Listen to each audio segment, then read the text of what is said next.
What's up, guys? Jags Nation here to bring you the Jaguars versus Tennessee Titans Thursday night, Week 3 primetime game preview slash, I guess, predictions.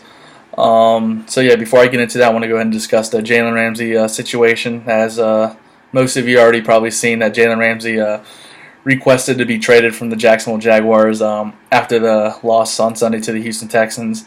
And I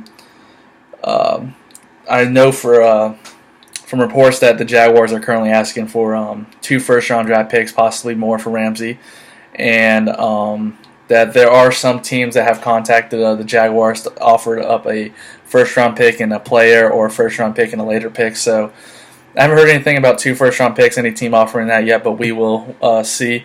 As of right now, Ramsey is scheduled to play Thursday against Tennessee. And as of right now, he's still a Jaguar. In his press conference, he said as long as he's a Jaguar, he's going to keep giving it his all, keep playing for the fans and for the city. He never really went into detail why he wants to get traded, but he talked about how much he just wants to win. He's basically just getting tired of losing. I think it has to do with the front office not paying players. Paying players like Blake Bortles is a big deal, and basically paying people that probably don't deserve to get paid. And then also him and Doug Brown usually don't see eye to eye for the most part. At the end of the day, I hope we keep Ramsey. But it's a business, and if he wants to move on and we want to move on, it's kind of like a divorce. You're gonna have to go your separate ways. And I think they said maybe Friday might be the earliest they end up trading him, possibly. But like I said, as of right now, he's supposed to be playing Thursday against the Titans. So as long as he's as long as he hasn't been traded, he's still a Jaguar. And you never know, he might play the whole year, and then we trade him in the offseason. You just don't know yet. But as of right now, he's still a Jaguar, and until he gets traded, I'm going to keep cheering for him. And when he gets traded, I'm going to wish him the best of luck and then move on. All right, so let's get into the matchup between the Tennessee Titans and Jacksonville Jaguars. This is like the biggest game of the season already. It's Week 3. We cannot go 0-3. Most importantly, we can't get 0-2 in division. It's simple as that. We lost to Houston on Sunday, 13-12, after going for a 2-point conversion and failed to do that. But the Titans have owned us for the past few years. We split in 16, and then they swept us in 17 and swept us in 18. And usually most of the time when they play us, they just whoop us. It's usually not even close. And last year, obviously, everyone knows that Derrick Henry ran all over us. And I think that's one of the first keys is to contain Derrick Henry. Try to keep him under 100 yards. I think the Titans actually have a pretty good record when Henry runs for over 100 yards. I think they might only have 1 or 2 losses when he doesn't run for 100 yards, so that's pretty impressive. So number one key is to try to keep Henry contained, try to keep him under 100 yards.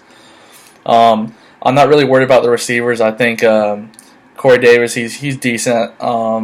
But I think A.J. Boye, he's questionable, but I think he will play. He should be able to handle him, or Ramsey can handle him. Their biggest, besides Henry, their biggest weapon, I think, is Delanie Walker, who I think is a very good tight end. So I don't know, maybe you have Ramsey matched up on him, or you're going to have a linebacker and a safety help, or just safety. We'll see how they play it.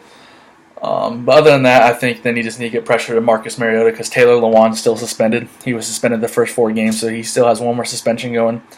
And I think that's another key: get pressure to Marcus Mariota, make him make some mistakes. And actually, this can be the first time in the regular season they did play together in Week 3, but Josh Allen, Calais Campbell, and Yannick all on the same field at the same time. Last week, Yannick was inactive because of injury. I should have actually added Marcel Darius in there too. But Week 1, Marcel Darius was out. So, out of those 4, Darius, Yannick, Allen, and Campbell, this will be the first time all 4 to play together. And we can actually, probably the first time we can actually give that hybrid 3-4 look, which is going to be exciting to see. And I think the Jags are just going to come out balls to the wall. This is a must-game win, pretty much for both teams, but I think more for Jacksonville because they can't afford to go 0-2. Even though I know the Titans did lose to the Colts, so they can't go 0-2. But they're 1-1 right now, and this team's not built to start 0-3. And I think if we can go 1-2, I think we can eventually build some momentum up and hopefully, go like 4-5 before Nick Foles comes back. That would be ideal. So yeah, and then for offensive keys, protect Gardner Minshew. Last week, I thought the offensive line against the Texans didn't play good. Will Richardson had a rough day at left tackle. I think he had allowed 2 or 3 sacks from Whitney Merciless. AJ Cann had an okay game, not the best game though, and the whole offensive line basically played bad. Brandon Leonard got caught with penalties. Andrew Norwell, Jawan Taylor, just everyone played bad. It was a bad day for the offensive line, so they need to get better. Don't try not to allow any sacks.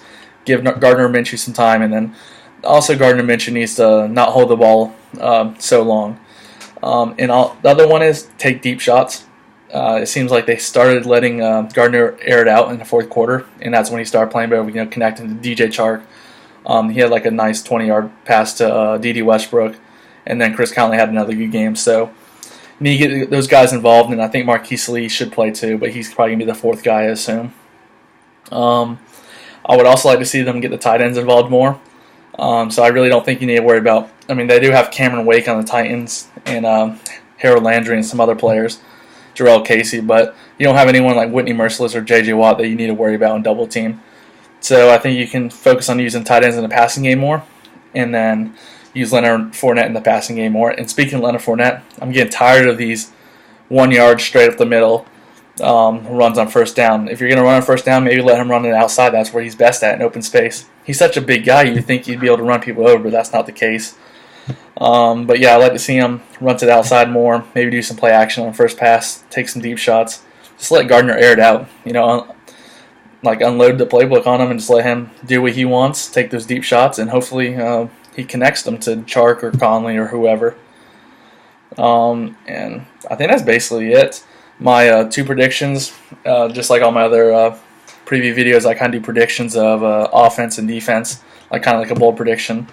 My offense, I guess you can say bold prediction. I think DJ Chark has his 3rd straight touchdown in a game. He's definitely emerging as, I think, number 1 guy on the team, especially for Gardner Minshew. He's definitely, from last year to this year, has made a huge jump. And I think he's a player that we wanted him to be. And I think he has 201 or 202 receiving yards throughout 2 games, which is really good. I think he's 8th in the NFL right now, or 7th. So yeah, that's my offense one. My defense one, that I think they get 3 takeaways, then they get 2 interceptions and 1 forced fumble. I'm not going to say. Actually, you know what? I'll go ahead and predict who I think. I think Rodney Harrison's going to get a pick, and Miles Jack. You know, I'll take that back. I'll say Jalen Ramsey. He usually plays better when he's pissed off, so he's probably going to be pissed off. So I'll say Jalen Ramsey gets an interception, and then I think Yannick gets a strip sack on Marcus Mariota. So yeah, definitely a big game on Thursday, and I'm excited because it's prime time. We haven't had a prime time game here since 2015, I believe. Yeah, we were scheduled to have one last year against the Titans. I mean, not the Titans, but the Steelers, but they flexed that out because we were sucking. But yeah, so the first home primetime game, Thursday night game since 2015. I'm excited. Hopefully we get this win. I'm not worried about the Ramsey situation anymore. That was something that I moved on from. If he's still on the team, great. If he's going to be traded, that's, I moved on from it. But yeah, let's go Jags. Hopefully we get this win, and hopefully we just dominate the Titans because I'm sick of getting dominated. Let's go Jags.